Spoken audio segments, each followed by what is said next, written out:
Bienvenue à ce nouveau numéro de Washington Bureau. Cette semaine, nous allons échanger sur l'immigration des Africains vers l'Europe avec notre confrère Abdoudia, à qui j'ai dit bonjour. Bonjour Gabriel. Alors, les drames de l'immigration en mer ont de nouveau emprunté la courbe ascendante.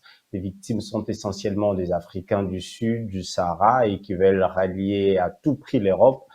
En effet, rien qu'entre le 10 et le 17 juillet, la marine royale marocaine dit avoir sauvé près de 900 candidats à l'immigration irrégulière, alors que les tentatives de traverser vers l'Espagne se multiplient sur des embarcations de fortune surchargées. La plupart des migrants expliquent leur action par une situation économique difficile. Ceci alors que l'attention était récemment tournée vers les attaques xénophobes visant les migrants dans la ville tunisienne de Sfax. Alors la première question est de savoir comment expliquer cette recrudescence de la migration par la mer. Les experts, les organisations qui travaillent un peu sur les questions migratoires donnent plusieurs raisons. L'une des raisons étant les difficultés que beaucoup de subsahariens éprouvent dans des pays de transit du Maghreb comme la Tunisie, mais également l'Algérie, le Maroc, où les conditions sont devenues plus difficiles. On a suivi un peu l'actualité en Tunisie avec ces exactions des attaques xénophobes visant les Africains subsahariens, et qui donc a poussé beaucoup, y compris des passeurs, à relancer cette route de l'Atlantique qu'empruntent généralement beaucoup de Ouest-Africains, notamment partant des côtes sénégalaises, la majorité étant des migrants sénégalais, mais beaucoup sont également d'autres pays comme la Guinée-Bissau, le Mali, la Guinée. Donc, c'est un peu pour contourner un peu les difficultés qu'on constate récemment en Tunisie, en Libye, où les Africains sont victimes d'attaques xénophobes, en tout cas de traitements jugés inhumains par ces organisations. C'est l'une des explications. L'autre explication, c'est peut-être d'habitude, pendant l'été, on voit un peu toutes ces embarcations dans la Méditerranée, sur la Méditerranée, mais également sur la côte atlantique, puisque semble-t-il le temps est un peu plus favorable, donc ils essaient d'en profiter avant l'arrivée de l'hiver. Alors, qu'est-ce qui conditionne un choix aussi douloureux pour ce jeune Africain d'aller vers l'Europe?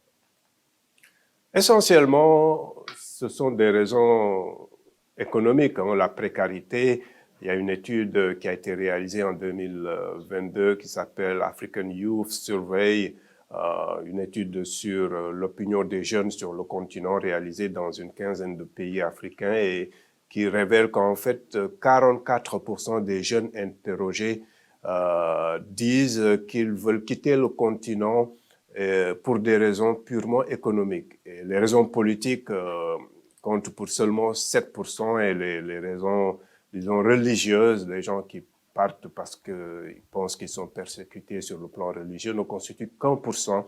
Donc l'écrasante majorité vraiment des jeunes qui veulent partir sont motivés par disons, des raisons économiques. Ils pensent que les conditions sont très difficiles et qu'ils n'ont qu'un avenir. Au Sénégal, il y a cette expression qu'ils appellent Barça ou Barça. Autrement dit, soit Barcelone ou la mort. Donc c'est un peu vous dire un peu la situation désespérée de ces jeunes. Là, le Sénégal n'étant pas confronté à un conflit politique qui expliquerait cet exode en masse, mais la raison est essentiellement économique. Et c'est à l'image de beaucoup de pays, en fait, en Afrique. Que faire pour protéger ce jeune et limiter les drames de l'immigration? Comment pensent les invités de Washington Forum par rapport à cette question?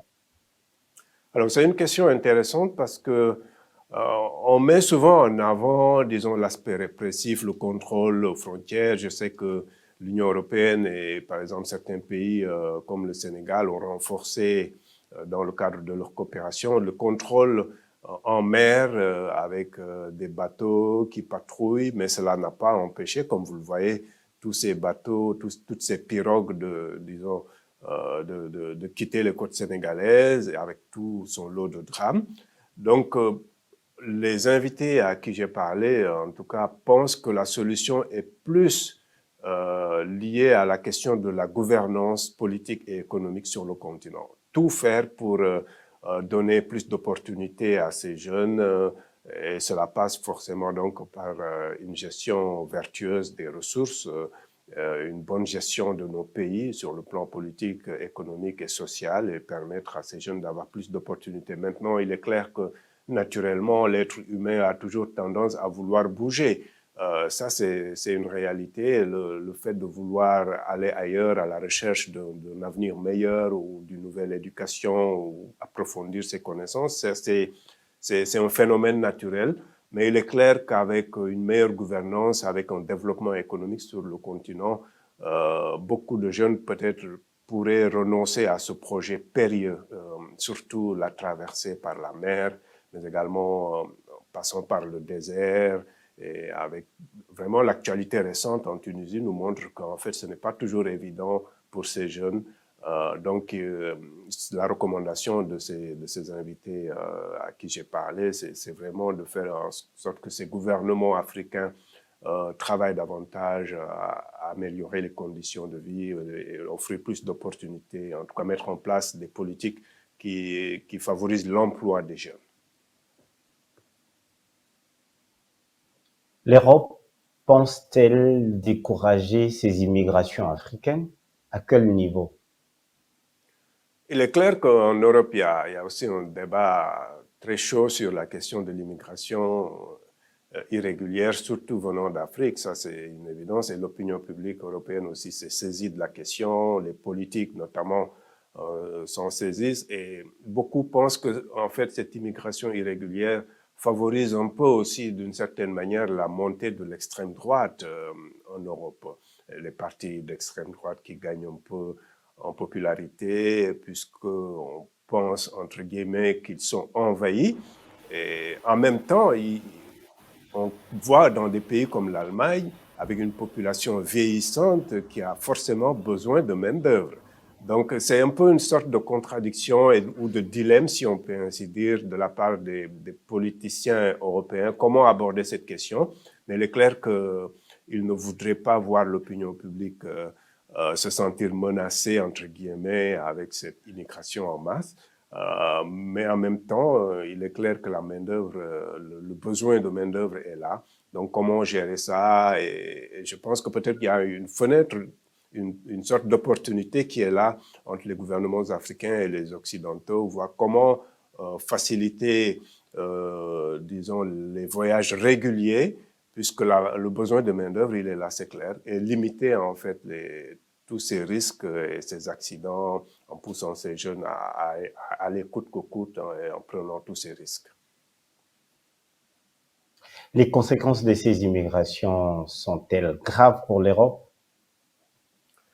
Bon, ça dépend de à qui vous vous adressez. Par exemple, comme je l'ai dit, ceux qui sont pour une Europe blanche, ils voient une menace, disons, sur le plan démographique, de se voir envahir par ces jeunes venus d'ailleurs et qui n'ont pas peut-être la même culture, la même physionomie. Donc, effectivement, il y a un débat sur ce plan, mais le danger est relativisé par d'autres qui estiment que l'Europe a plus que jamais besoin de migrants. Par exemple, si vous voyez, par exemple, au Canada, il y a en ce moment une politique d'immigration assez ouverte puisqu'ils se sont rendus compte qu'ils ont besoin disons, de ces migrants, mais certainement dans des domaines bien particuliers, dans des domaines pointus, technologie, médecine. Et je pense que c'est un peu ça. Est-ce qu'on a besoin de ces jeunes? Est-ce qu'on n'en a pas besoin? Peut-être qu'il y a ce principe de l'immigration choisie qui se focalise un peu sur, disons, la qualification de ces jeunes. Mais ça fait débat, effectivement, en Europe. Alors, la dernière question. Comme vous l'avez dit tout à l'heure, l'Afrique a aussi une part de responsabilité, une grande part de responsabilité notamment.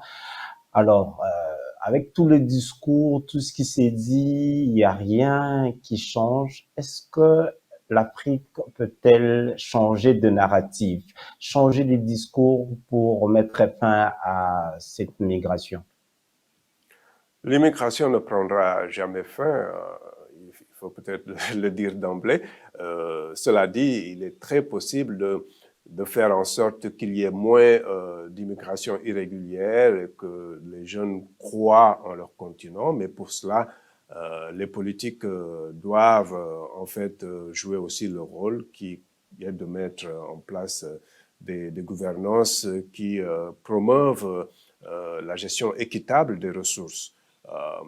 Un des téléspectateurs de Washington Forum a écrit a réagi en disant qu'on voit rarement, par exemple, des Namibiens emprunter des pirogues ou prendre le désert pour aller en Europe parce qu'ils ont peut-être ils ont moins de, disons, ils sont beaucoup plus développés. Ce n'est pas forcément toujours un problème de développement, mais effectivement, on constate que certains pays ont tendance à voir leurs jeunes quitter en masse.